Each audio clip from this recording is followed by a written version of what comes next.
మంచిగున్నారు కదా. ఇక ఇవాళ మీకోసం మస్తు అంటే మస్తు ముచ్చట్లు పట్టుకొచ్చిన, జల్దీన చూసేయాలి. చలో ఇక ధూమ్ధాం ముచ్చట్లు చూరు. మన ఊర్లలో పెద్ద మనుషులు ఎట్లుంటారోలా మంచిగా పంచెలు దోతులు కట్టి తెల్ల అంగేసుకొని ఇట్లా నడుచుకుంటూ పోతుంటే ఏహే రాజులు నడిచినట్టే అనిపిస్తుంది. అందుకే రైతులను రాజులు అంటారు కాదు, వాళ్ళని చూసుడుతోనే నమస్తే పెట్టుకుంటా మందలియ బుద్ధి అవుతుంది నాకైతే. అంతెందుకు అప్పటోళ్ళు కోట్లు కమాయించిన పట్నానికి వచ్చిన వాళ్ళ ఏషం మాత్రం మార్వరు కదా. కానీ బెంగళూరులోనొల్ల ధోతి కట్టుకొని సినిమాకు పోతే మాత్రం టాకీస్లకు రానియరు. అసలు నన్ను అడిగితే రైతులు కనబడితేనే శీధరించుకుంటారు, కల్జమాకు లెక్క తీసి పడేస్తారు. అసలు వాళ్ళని మనుషులు లెక్క కూడా చూడరు. పరిశాన్ అనిపిస్తుందా? మీరే చూడురి ముచ్చట. డైరెక్ట్ అసలు ముచ్చట్లకే పోదాం. ఇగో ఈడ నిల్చున్న పెద్దన్న ఎంత మంచిగా ఉన్నాడోల్లా, మంచిగా దోతి కట్టుకొని తెల్లంగి దొడుక్కొని ఉన్నాడు. ఈయన రైతు, ఈయన ఇట్లనే ఉంటాడు. ఇట్లా ఉండు తప్ప నన్ను అడిగితే ఇట్లుంటేనే మంచిగా పలకరియ బుద్ధి అవుతుంది, ఇజ్జతీయ బుద్ధి అవుతుంది కదా. కానీ ఇట్లా దోతి కట్టుడే తప్పైందట నోళ్ళ కర్ణాటకలా. అరే అవంటే బెంగళూరులోనొల్ల ఒక షాపింగ్ మాల్కు పెద్దన్న పోతే నువ్వు దోతి కట్టుకొని ఉన్నావు, ఇసొంటోళ్ళు లోపలికి రావద్దని ఆపిరట. ఎంత అన్యాలని చెప్పేది. అట్లా ఆపినోన్ని ఏం చేయాలి, ఎట్లా కొట్టాలి? నాకైతే బీపీ లెత్తాంది, ఇది ఎరికైనా పడుతుంది అన్నట్టు. పెద్దన్న పేరు ఫకీరప్ప. బెంగళూరు కానే ఏదో చిన్నూర్లు ఉంటాడు, వ్యవసాయం చేస్తాడు. పక్క పొంటైనా ఈయన కొడుకు. ఇక నాయనకు పట్నంలో ఉన్న పెద్ద టాకీస్లా కలికి సినిమా చూయించేందుకు యోగి మాల్కు దోలుకొచ్చిండు. అయితే గేటు కాడ ఈ ఫకీరప్ప ఏసం చూసి కావలు కాసేటైనా ఆపిండట. దోతి గట్టినోళ్ళు ఇండ్లకు రావద్దు, మంచిగా పైంట్ వేసుకొని రాపోని ఇళ్ళగొట్టిరట. ఇక చెప్పురి కథ. అసలు దోతి కట్టద్దు అనేందుకు వాడేవుడోల్లా. అరే లాగుల మీద బనిన్ల మీద వస్తే అప్పుడు ఆపిన ఒక అందం సందం మంచిగా నిండుగా తెల్లంగి దోతి కట్టుకున్నస్తే ఈ మాలోని ముల్లెం పోయింది. రైతునా అని చెప్పిన ఇను లేదట. ఎంత గర్రజుడు వాళ్లకు. ఇక ఈ ముచ్చట సోషల్ మీడియాలో వీళ్ళ కొడుకుకు చెప్పుకున్నాడు. ఇంకేమున్నది, ఇక రైతులందరూ ఆ మాలకచ్చిరు. దోతి కట్టుకుంటే రానియవా, నీ సంగతి చెప్తాం బిడ్డ అనుకుంటా. ఇక అందరికందరూ లుంగిలు దోతుల మీద నచ్చి ఆ రామసక్కని మాలల్లోకి పోయి అంత తిరిగిరు. ఇక రైతు సంఘ పోలు కూడా ఆడ ధర్నాలు చేసిరు. ఇక అప్పుడు ఆ షాపింగ్ సినిమా మాలోనికి రోహం కుదిరింది.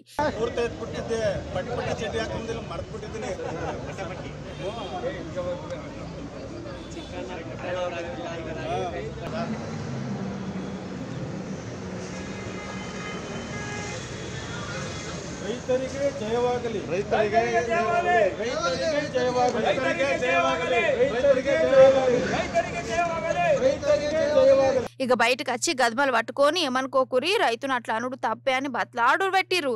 ఎక్కడనైతే లోపలికి రావద్దన్న రైతు ఇజ్జత్ తీసిరో అక్కడనే రైతు మిల్ల దండలేసి శాల్వాలు కప్పి సన్మానం చేసిర్రు. ఇదనే కాదు, కర్ణాటకలా గిసొంటి కథలు తాపకోసారి అయితేనే ఉన్నాయోల్లా. మొన్న కూడా గిట్టనే ఒక రైతు దోతి కట్టుకొని బెంగళూరులో మెట్రో బండి ఎక్కుదామని స్టేషన్కు పోతే లోపలికి ఓనియలే. అంటే కర్ణాటక దోతిలు పంచలు కట్టద్దా ఏంది? రైతులు సినిమాలకు పోవద్దా, మెట్రో బండ్లు ఎక్కద్దా? పల్లెటూరోళ్ళు అంటే గంత చిన్నతనమా, గంత రామోషా? అట్లయితే అక్కడ సీఎం సిద్ధరామయ్య సార్ కూడా దోతి కడతాడు. మరి ఈసారిని కూడా ఇసొంటి మాలకు రానియరు కావచ్చు. ఏంది మాకులో ఏం పాడొప్ప. కర్ణాటకల రైతుకు ఎట్లా అవమానం చేసిరో, కొంచెమన్నా ఇజ్జత్ ఇవ్వకుండా ఏ తీర్ల తీసి పడేసిరో చూసిరు కదా. ఇప్పుడు మధ్యప్రదేశ్కు రారి. ఈడ కూడా ఒక రైతు పరిస్థితి ఘోరం అంటే ఘోరం వల్ల. ఆ రైతు తండ్లాట చూస్తుంటే నాకైతే పానం కలుక్కుమన్నది. కానీ అక్కడ ఉన్నోళ్ళకు మాత్రం చీమ గుట్టినట్టు కూడా కాలే. అసలు ఏమైందో సుద్దురుగాని రారి. అయ్యయ్యో, అగో నేల మీద నెద్దొల్లుతుండు కదా, మరి ఏం చేయమంటారు? ఆఫీసర్లు చేసిన కథకు పొల్లు దండాలు పెట్టవలసి వచ్చింది. ఈ రైతు పేరు శంకర్ లాల్, మధ్యప్రదేశ్ రాష్ట్రం భోపాల్. ఈయనకు భూమి ఉండే, కానీ రిజిస్ట్రేషన్ ఆఫీస్లా కొందరు ఆఫీసర్లు ఈయన భూమిని కబ్జా చేసి వేరేటోళ్ళ పేరు మీద రాసిర్రు. ఎంత అన్యాయం వల్ల. నా భూమి నాకు కావాలని ఈ ఆఫీసర్ల చుట్టూ తిరిగిండు, ఫాయిదా లేకుండే. కలెక్టర్ ఆఫీస్కు పోయినా ఈయనను దేకలే. పాపం అసలే ముసలాయనే. ఆఫీసులో చుట్టూ తిరిగి బేవోష్ అయిపోయిండు. ఇంకేం చేతిన బాధింటారు అసలు వీళ్ళు. అందుకే మాకు దిక్కెవలు, మాకు ఎవరు న్యాయం చెయ్యాలని ఏడ్చుకుంటా గిట్ల నేల మీద పొల్లు దండాలు పెట్టిండు. పాపం కదనొల్ల. రైతుని గిట్ల గోసబుచ్చుకునుడు ఏందోల్లా అసలు.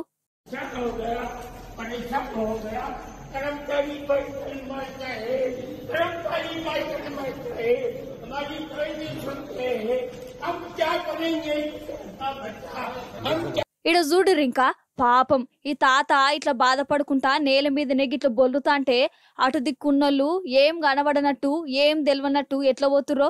ఒక్కలంటే ఒక్కలన్నా పాపం ఆ తాతను ఆపుతుర్రా, బాధ ఏందని అడుగుతుర్రా. అసలు గింత ఘోరం ఉంటదా అనొల్లా. అసలు మనుషులు రాను రాను గిట్లా బండ లెక్క ఎందుకైతురు కావచ్చు. కథకున వాడెత్తు.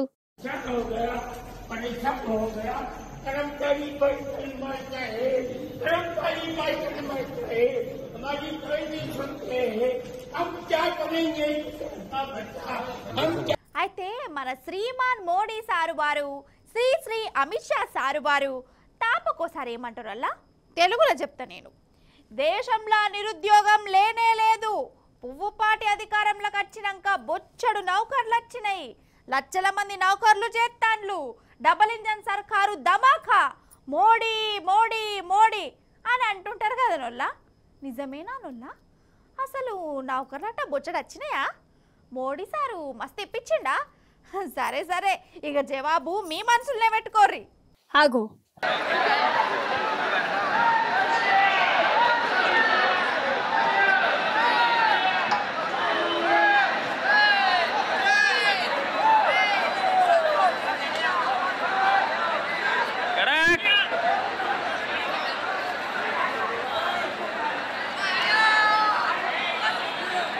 వామ్మో, ఇదేదో జాతరనో లేకుంటే రథయాత్రనో అనుకోగల. కాదు కాదు, నౌకర్ల కోసం తన్లాట. బొంబాయిలోనోళ్ళ గా ఎయిర్ ఇండియా విమానం కంపెనీలు ఎయిర్పోర్టులో పనిచేసేందుకు మనుషులు కావాలని ప్రకటన ఇచ్చిరట. 2000 పోస్టులున్నాయి. ఇక ఆ పోస్టుల కోసం ఇగో లక్షల మంది బొంబాయి ఎయిర్పోర్టుకు వచ్చిర్రు. మరి అదేమన్నా ఆఫీసర్ నౌకరా? టికెట్లు ఇచ్చేదా అంటే అది కాదట. విమానంలోకి వెళ్ళి సంచులు మూటలు ముల్లెలు దించుడు, విమానంలో ఎక్కిచ్చుడు, గీ పని అన్నట్టు. అంటే ఒక్క మాటలు చెప్పాలంటే రైల్వే కూలీ లెక్క విమానాల కూలీలు అన్నట్టు. జీతం 20,000 రూపాయలకు కొంచెము అటు ఇటు ఉంటదట. ఇక ఈ కొలువుల కోసం పాపం పిల్లగాన్లు ఎట్లా ఎగబడ్డరు చూడు. కూటి కోసం కూలి కోసం పట్టణంలో బ్రతుకుదామని, కూటి కోసం కూలి కోసం పట్టణంలో బ్రతుకుదామని తల్లి మాటలు చెవిని పెట్టక బయలుదేరిన బాటసారికి ఎంత కష్టం, ఎంత కష్టం.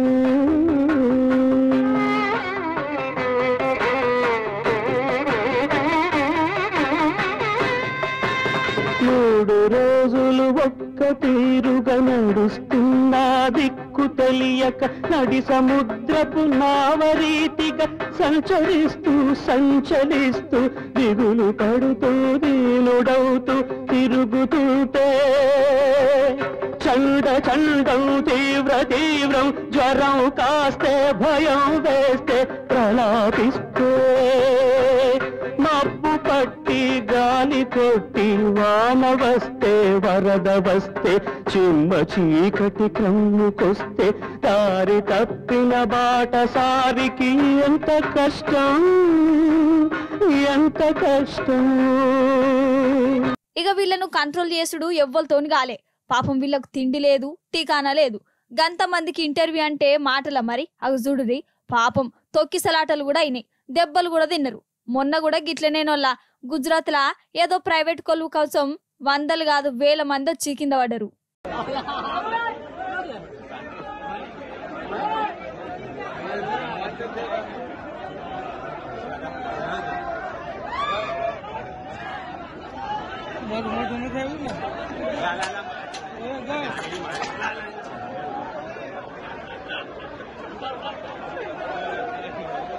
ఏమన్నా అంటేనేమో మోదీ సార్ ఏమంటాడోల్లా, నిరుద్యోగం మస్తు తగ్గింది, అందరూ మస్తు సంతోషంగా ఉన్నారు, పువ్వు గుర్తు పాలనలా నౌకర్లు బాగా వచ్చినాయి అంటుండు.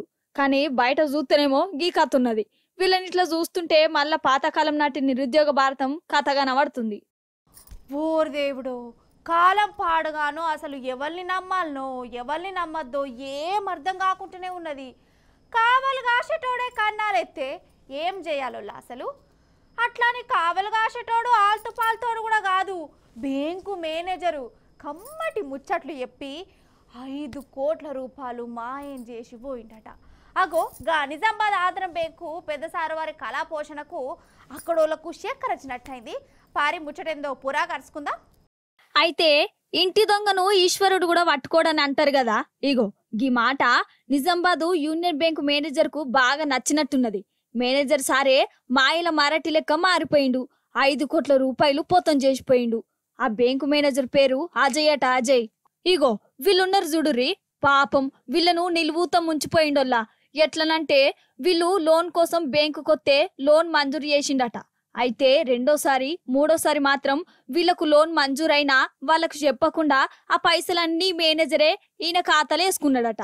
ఇట్లా దగ్గర 5 కోట్ల రూపాయలు జమ చేసుకుని ఇక ఈ జీవితానికి చాలనుకుంటా పారారైండటనొల్లా. ఇగో వీళ్ళేమంటారు అయినుర్రి. సార్ దగ్గరికి కలిస్తే 40 లక్షల లోన్ గురించి అంటే అప్రోచ్ సార్ దగ్గరికి వెళ్తే సార్ ఏమని అన్నారు, నీ లోన్ పెద్దగా ఉంది కాబట్టి మార్గేజ్ కానీ సెక్యూర్ కానీ ఏదైనా ఇవ్వాలని చెప్పారు నాకు.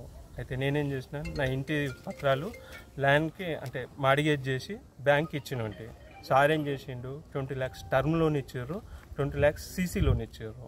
20 lakhs ఏమో టర్మ్ లోన్ ఇస్తే దానికి సెక్యూర్గా నా దగ్గర నుంచి ఒక 6 చెక్కులు సంతకాలు పెట్టి తీసుకున్నారు. లూజ్ చెక్కుల మీద సైన్లు తీసుకున్నారు. సీసీకి సంబంధించిన లోను నాకు వస్తుంది అని చెప్పి ఇంతవరకు తెలియనియలేదు. దానికి సంబంధించి నేను ఇచ్చిన 6 చెక్కుల నుంచి సార్ సీసీ లోన్ మొత్తం గాయబ్ చేసింది. 20 లక్షల రూపాయలు సార్ తీసేసుకున్నాను. ఈ బిజినెస్ కూడా నువ్వు లోన్ ఎలిజిబుల్, నీకు లోన్ కావాలని నన్ను అడిగి ప్రెషర్ చేసిండు. నాకు లోన్ అవసరం లేదు సార్ అంటే, నీ లోన్ని నేను తీసుకుంటాను, నేను కట్టుకుంటాను, నాకు కొంచెం అమౌంట్ అవసరం ఉందని చెప్పేసి నన్ను రిక్వెస్ట్ చేసి సార్ ఒక 5 చెక్కులు నాకు ఇచ్చి, ఆ 5 చెక్కులో నీకు షూరిటీగా ఉంచుకోండి, నేను ఒక 15 లక్షలు తీసుకుంటాను, నాకు కొంచెం అవసరం ఉందని చెప్పేసి నాతో సిగ్నేచర్స్ ప్లస్ చెక్కులు తీసుకొని నా దగ్గర నుంచి 15 లక్షలు అని చెప్పేసి ఇది లోన్ తీసుకున్నాడు. ఆ 15 లక్షలకు సంబంధించి మళ్ళీ నా అకౌంట్లోకి వేసి నా అకౌంట్లో నుంచి మళ్ళీ సార్ అకౌంట్కి ట్రాన్స్ఫర్ చేయించుకున్నాడు. దానికి సంబంధించిన ప్రూఫ్లు కూడా నా దగ్గర ఉన్నాయి. ఇప్పుడు సార్ వెళ్ళిపోయిందని చెప్పేసి ఎస్కేప్ అయిందని తెలిసిన తర్వాత నేను బ్యాంక్కి వెళ్ళి చూస్తే 15 లక్షలు అని చెప్పిన లోను ఇప్పుడు 24 లక్షల రూపాయలు నా పేరు మీద తీసుకున్నట్టు ఉంది. నాకు అందులో 24 లక్షల రూపాయల నుంచి నేను 1 రూపాయి కూడా తీసుకోలేదు. ఆ సార్కి మళ్ళీ రిటర్న్ చేసిన ప్రూఫ్లు, దానికి సంబంధించిన స్టేట్మెంట్స్, ఆ సార్ నాకు చెక్కులు రాసిచ్చిన చెక్స్ అవన్నీ నా దగ్గర షూరిటీగా ఉన్నాయి. అగనట కాదల్లా, బ్యాంక్ అంటేనే అందరికి పెద్ద నమ్మకం. బ్యాంకుల పైసలు పెట్టుకుంటే భద్రంగా ఉంటాయని అనుకుంటాం.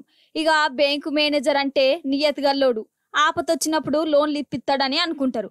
కానీ ఈ మేనేజర్ ఏందల్లా జనాలకు లోన్లు ఇచ్చినట్లు ఇచ్చి ఆ పైసలన్నీ నెత్తి మీద పెట్టుకున్నాడు. రాను గిసుంటోళ్ళు మోపేతురేంది. అసలు ఎవరు మంచోల్లో ఎవరు లఫుడ్గాల్లో ఏం సమజ్ కాకుండానే అవుతుంది. అవును గాని 64 కళల చోర కళ కూడా ఉన్నదట కదా. మరి అసంటప్పుడు చోరీలు చేసే దొంగలను కళాకారులు అనాలి గాని దొంగలు అని ఎందుకంటారు యువరానర్? ఇగో గిట్లనే ఆల్ ఇండియా దొంగల సంఘం మాసప్ ట్యాంక్ శాఖోళ్ళు ఉద్యమం లేవదేశ యుగురం ఒకటి పెట్టుకున్నారట. వాళ్ళు వీళ్ళు అనగా నా చెవుల పడ్డది. మరి వాళ్ళ డిమాండ్లో కూడా న్యాయం ఉన్నదంటారా? న్యాయమా మన్నా? మంది కొంపలు ముంచటోని దొంగ అనకుండా ఇంకా పిలిచి సన్మానం చేయాలనా ఏంది అన్నట్టు. ఈ దొంగల తెరువుకి ఎందుకు అయినా అంటే మనం నిజామాబాద్కు పోవాలల్లా. ఆడ కొందరు దొంగలు 3 కంటికి తెలవకుండా చేసిందెవలో ఎరక కాకుండా ఏదో అతి తెలివి చూపించిరట. మరి వాళ్ళ తెలివి తెల్లారిందా లేదా చూద్దాం పారి. మనం ఇప్పుడు నందిపేట మండలం వెలమలూరులో ఉన్నాం. అగజూడూరి ఇండ్లన్నీ ఎట్లా చిందరవందరైనాయో. రామ అసలు రాత్రి ఏమైందో చూడాలి మీరు.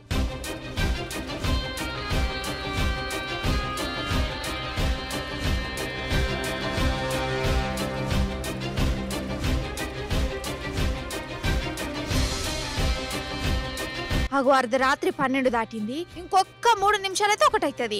12 అయితే దొంగలు బ్రహ్మ ముహూర్తం పెట్టుకున్నారో ఏం పాడో రంగాలకు దిగిర్రు. వర్షంబడి ఇళ్లకు పోయి గిట్ల దోసుకపోయిర్రు. అటు వెనక చూడూరి కారపొడి జల్లేరు. అగో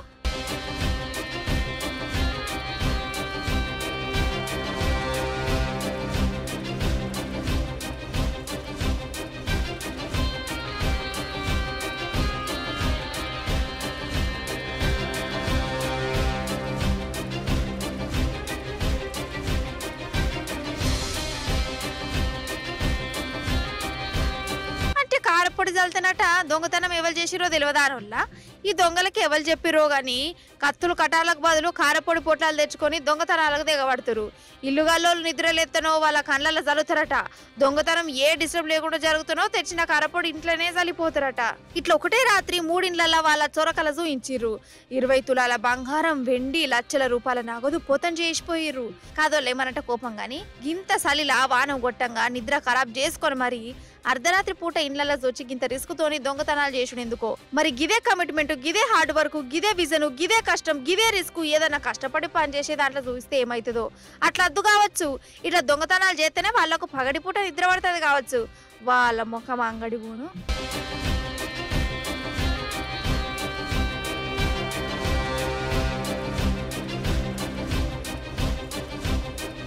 అన్నట్టు చోరకాలంటే యాదికొచ్చింది. మహారాష్ట్రలో కూడా ఒకడు ఒకలింట దొంగతనానికి పోయిండోళ్ళ. కావాల్సిన సామాన్ తీసుకున్నాడు, కానీ తెచ్చుకున్న మూట సరిపోలే. కడమ సొమ్ము కోసం మళ్ళీ రోజు రాత్రి వచ్చిండు. కానీ అప్పుడే వానికి కరెంటు షాట్ కొట్టినట్టు అయింది. ఆ ఇల్లు మహారాష్ట్రలో బాగా పేరుపోయిన నారాయణ అనే కవిదట.